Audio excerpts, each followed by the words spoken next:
अस्सलाम वालेकुम dear students, ninth class mathematics के साथ मैं हूं आपका instructor Abdul Mannan. Chapter number 2 logarithm हमने स्टार्ट किया। Scientific notation describing log of a number, differentiating between common and natural log, table की मदद से लॉग लेना, एंटी लॉग लेना, एक्सपोनेंशियल से लोगोरिथम में कन्वर्ट करना और लोगोरिथम से एक्सपोनेंशियल में कन्वर्ट करना, ये सब हम सीख चुके हैं।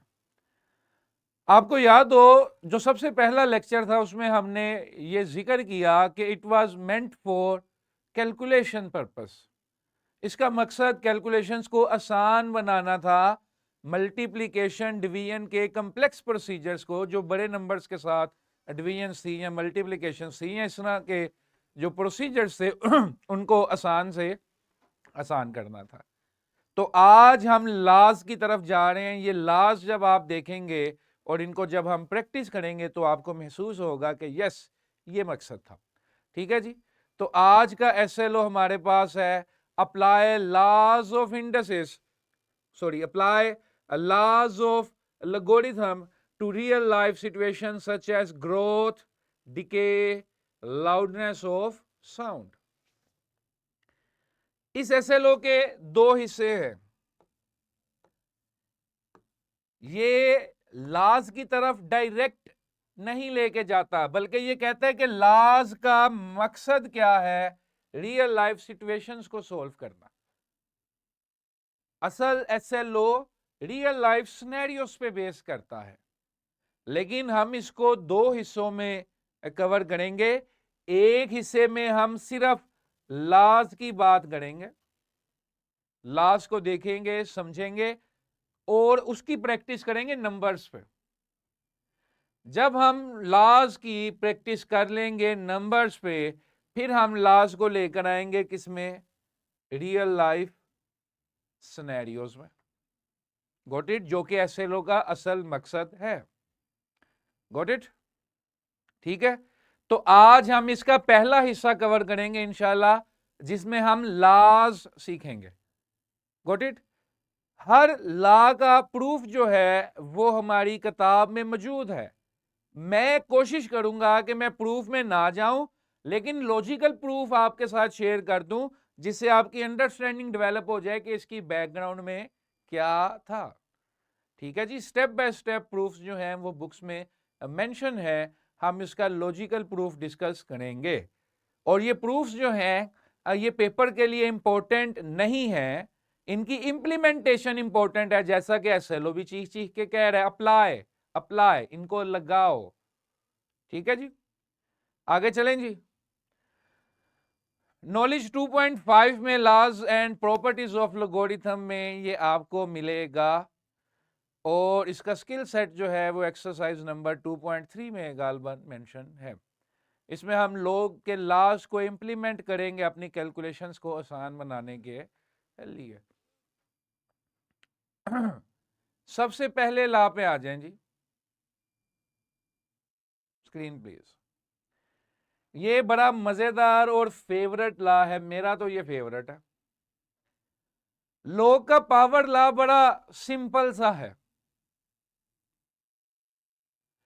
पावर लॉ कहता है कि जब भी आप किसी नंबर का या एक्सप्रेशन का लॉग ले रहे हैं जहां पे पावर इन्वॉल्व है, जिस तरह स्क्रीन पे इस वक्त आपको नजर आ रहा है, log base m, argument m और पावर n है, तो लॉग का पावर रूल क्या करेगा, उस पावर को कोफिशिएंट बना देगा। पावर को कोफिशिएंट बना देगा। मेरी बात समझे बच्चे?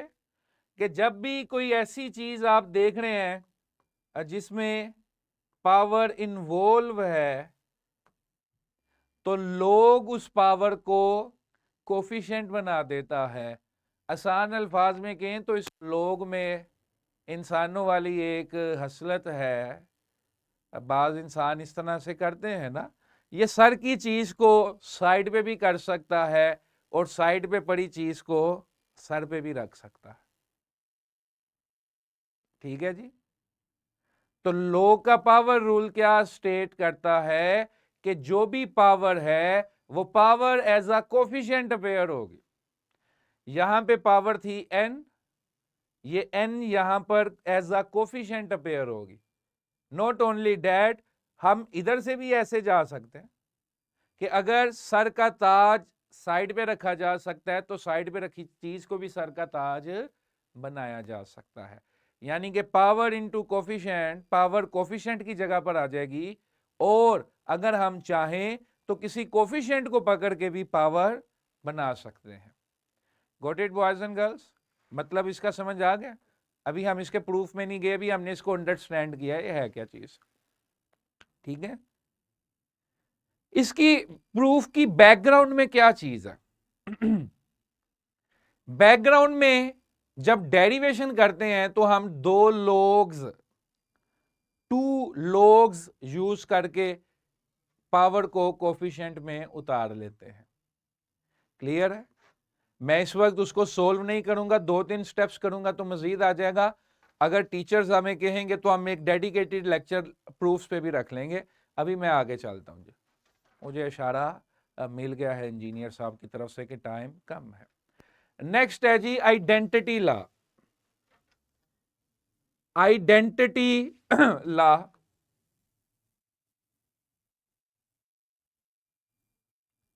लोगोरिथम का आइडेंटिटी लॉ स्ट्रेट है कि अगर बेस और आर्ग्यूमेंट सेम है, base is equal to argument, then log is always 1। अगर बेस और आर्ग्यूमेंट सेम होंगे बेटा तो log हमेशा क्या आएगा? 1। क्या आएगा? 1। अब इसके पीछे वजह क्या है? इसके पीछे वजह ये है, जब आप इसको एक्सपोनेंट में कन्वर्ट करते हो तो कितना आसानी से हमें खुद ही नजर आ रहा है कि b की पावर 1 ही b होती है, तो इसलिए b का जवाब क्या होगा? 1। क्योंकि अगर हमने वो सेम चीज हासिल करनी है तो उसकी पावर कितनी होनी चाहिए? 1 होनी चाहिए। तो अगर b बेस है और मैंने b ही दोबारा बनाना है तो b की कितनी पावर लूंगा? 1। समझे बेटा? अगर मेरे पास 7 है बेस और आर्ग्यूमेंट भी 7 है, यानी कि 7 से दोबारा 7 ही बनाना है, तो कितनी पावर लेनी चाहिए मुझे? 1। तो अगर सेम बेस है और सेम आर्ग्यूमेंट है तो इसका रिजल्ट हमेशा क्या होगा बेटा? 1। ठीक है जी, whatever the base is, A B C D 1 2 3 जो भी बेस है, सेम बेस सेम आर्ग्यूमेंट। ठीक है, जस्ट फॉर अ रिकॉल मुझे बताइए कि क्या बेस 1 हो सकती है? हाथ खड़ा करें जिन्हें जवाब पता है कि क्या बेस 1 हो सकती है।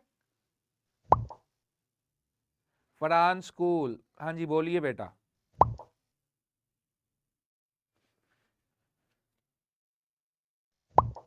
फरहान नहीं हो सकती, नहीं हो सकती, ठीक है शाबाश। लिटिल स्टार्स में से कोई मुझे वजह बताए कि 1 क्यों नहीं हो सकती? Why base can not be 1? क्योंकि पवन की जितनी मर्जी पावर लो वन ही आंसर आता है। 1 की जितनी मर्जी पावर लो 1 ही आता है, कोई दूसरी चीज नहीं बन सकती। That is why. ठीक है शाबाश, वेरी गुड वेरी गुड। चलें जी आगे चलते हैं। 2 लॉज बेटा हमने सीखे, 2 लॉज हमने सीखे। Number 1 was power law. Power law क्या कहता था कि किसी भी नंबर या एक्सप्रेशन की जो पावर है लोगरिथम में, वो कोफिशिएंट में अपेयर हो जाएगी। पावर कोफिशिएंट में आ गई, या वाइस वर्सा भी हो सकता है कि कोफिशिएंट जो है वो पावर बन जाए। सर का ताज साइड पे भी आ सकता है, जमीन पे भी आ सकता है, और जमीन की कोई चीज भी सर का ताज बन सकती है वैसे। अच्छा जी, next was identity law. Next was identity law. Identity law क्या स्टेट करता है कि if argument and base are same, log will always be 1। Same base same argument हमेशा क्या जवाब देगा? 1। Whatever the base is, अगर वही सेम चीज आर्ग्यूमेंट में अवेलेबल है तो रिजल्ट हमेशा क्या आएगा बेटा? 1। Got it? आगे चलें, आगे चलें जी। ओके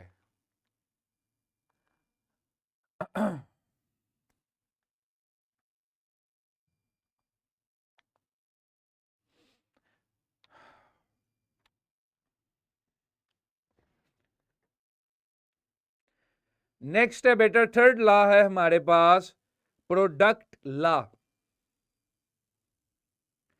प्रोडक्ट लॉ ये स्टेट करता है कि अगर दो नंबर्स मल्टीप्लाई हो रहे थे,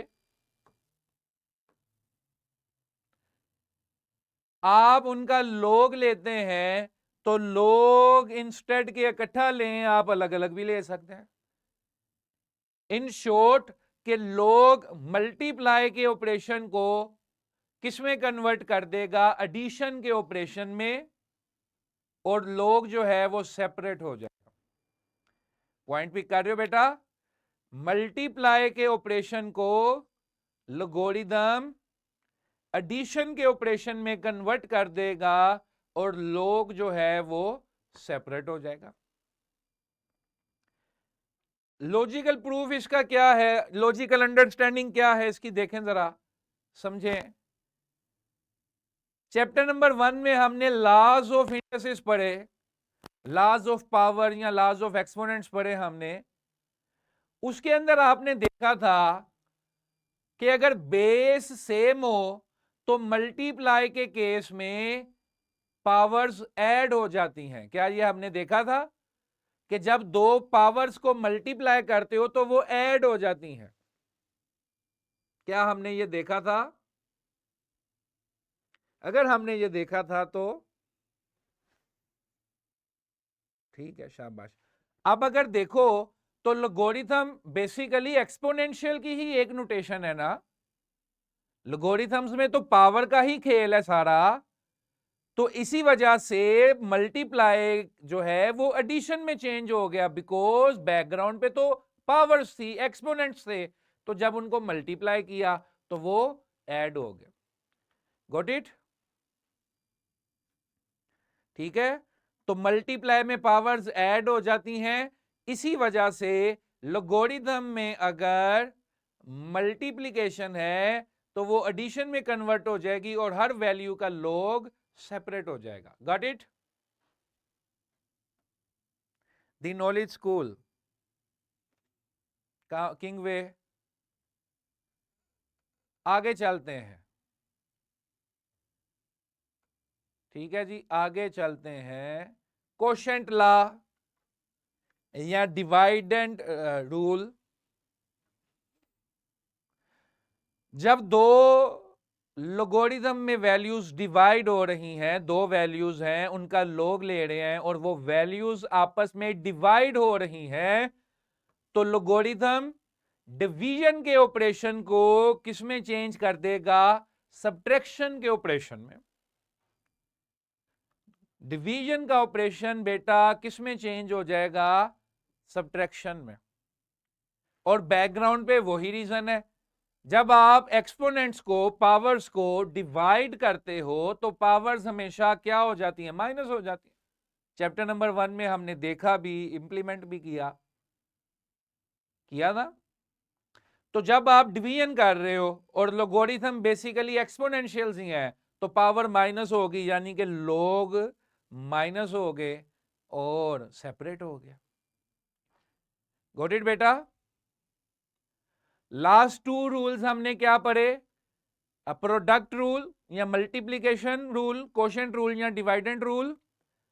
मल्टीप्लाई के केस में एडिशन ऑपरेशन आ जाएगा और हर वैल्यू का लॉग अलग अलग हो जाएगा। डिवीजन के केस में माइनस का ऑपरेशन आ जाएगा और हर वैल्यू का लॉग अलग अलग हो जाएगा। Got it? इन रूल्स में से किसी का कोई क्वेश्चन है तो जरूर पूछिए। वर्कशीट खोलिए मिस्टर लुकमान। दो रूल्स और हैं बेटा हमारे पास, वो आज नहीं कल करेंगे हम। आज जो 4 रूल्स हमने पढ़े हैं ये सबसे ज्यादा इस्तेमाल होने हैं। अब आपके जो लेक्चर का बकिया हिस्सा है इसमें टीचर से गुजारिश है कि वर्कशीट सॉल्व करवाएं। ये वर्कशीट के क्वेश्चंस मैं आपकी स्क्रीन पे डिस्प्ले करने जा रहा हूं।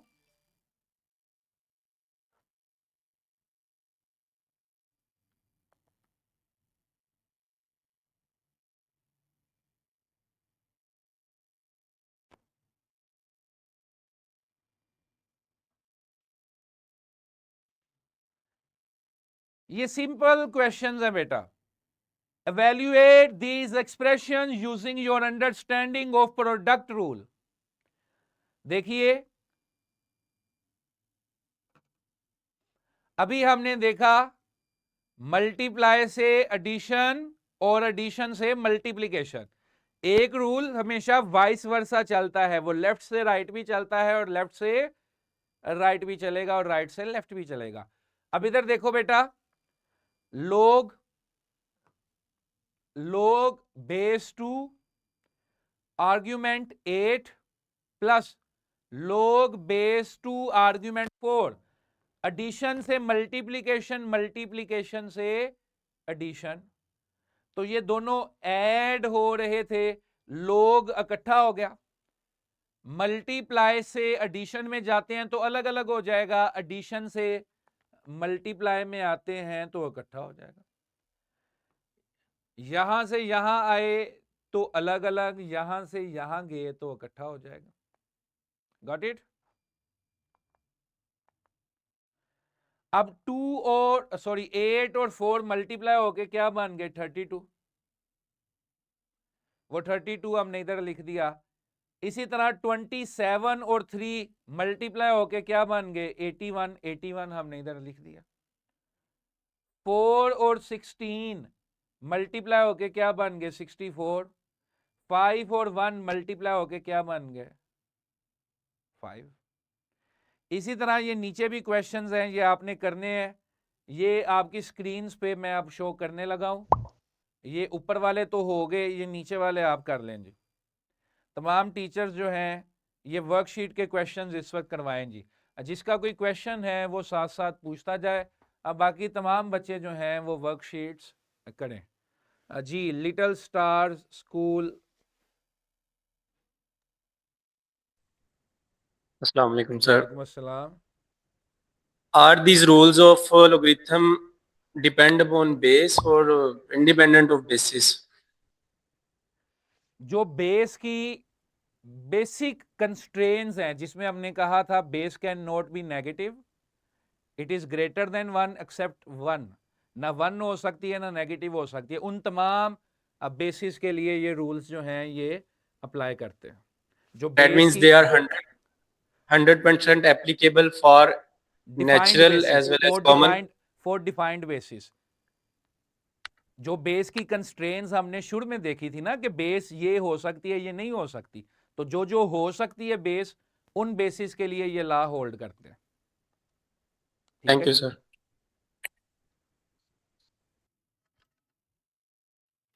तो तमाम टीचर्स काइंडली ये क्वेश्चंस देखें जी, जो इस वक्त आपकी स्क्रीन पे हैं। ये क्वेश्चंस क्लास में ही बच्चों से अभी के अभी करवा लें। द नॉलेज स्कूल जी boys, the knowledge school, unmute yourself.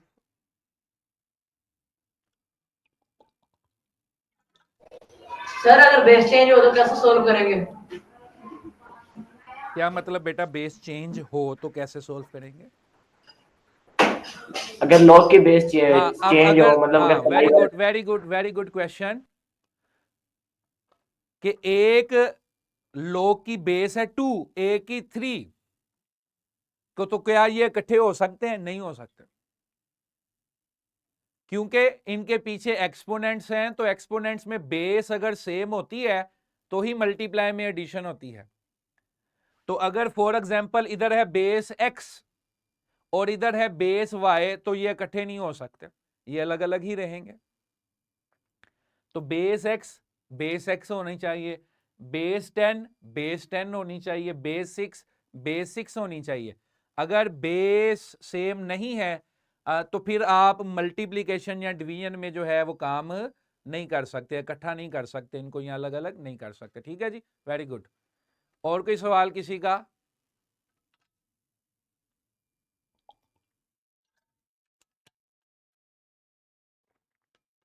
चलें जी, तमाम टीचर बच्चे जो हैं वो क्वेश्चंस करते हुए नजर आए, फिर बिस्मिल्लाह चलें। शाबाश। Farhan school girls, all clear?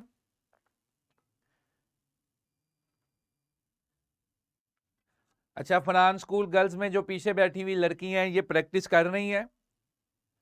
कल आपके टीचर से बात हुई थी असेसमेंट के हवाले से?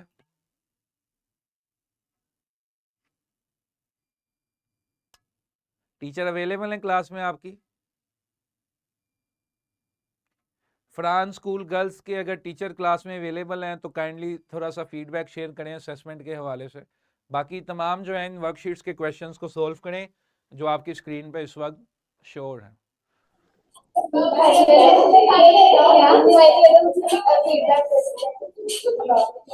अस्सलाम वालेकुम सर। वालेकुम अस्सलाम जी, आपसे फीडबैक के हवाले से गुफ्तगू हुई थी कल। सर इनको ना चैप्टर नंबर 1 करवा दिया है तो इनके पास अभी बुक्स नहीं है। चैप्टर नंबर 2 का इनको आइडिया है, मतलब कंसेप्ट है, लेकिन क्वेश्चंस वगैरह बच्चों ने अभी सॉल्व जो नहीं किए। टेस्ट शेयर हुआ था वो टेस्ट सॉल्व किया इन्होंने? वो नहीं, लास्ट टाइम वाला सॉल्व किया था, कल वाला इनके साथ अभी शेयर नहीं किया गया। नेक्स्ट टाइम कल वाला करेंगे, तो इसलिए फिर नहीं सॉल्व चलें, किया। फॉर द टाइम बीइंग जो है वो हमारी बुक्स के दो चैप्टर्स जो हैं वो पीडीएफ में भी अवेलेबल हैं। अब वो इनके साथ आप शेयर कर दें ताकि काम चलता रहे। और ये जो पीछे बैठे हुए बच्चे हैं ये कर रहे हैं, काम कर रहे हैं, समझ आ रही है इनको सब कुछ? ये बिल्कुल एंड पे जो लड़कियां बैठी हुई हैं। ठीक करते हैं। चलें जी, बहुत शुक्रिया। चलें जी टीचर्स, काइंडली ये करवाइए, क्लास का कंट्रोल होल्ड कीजिए।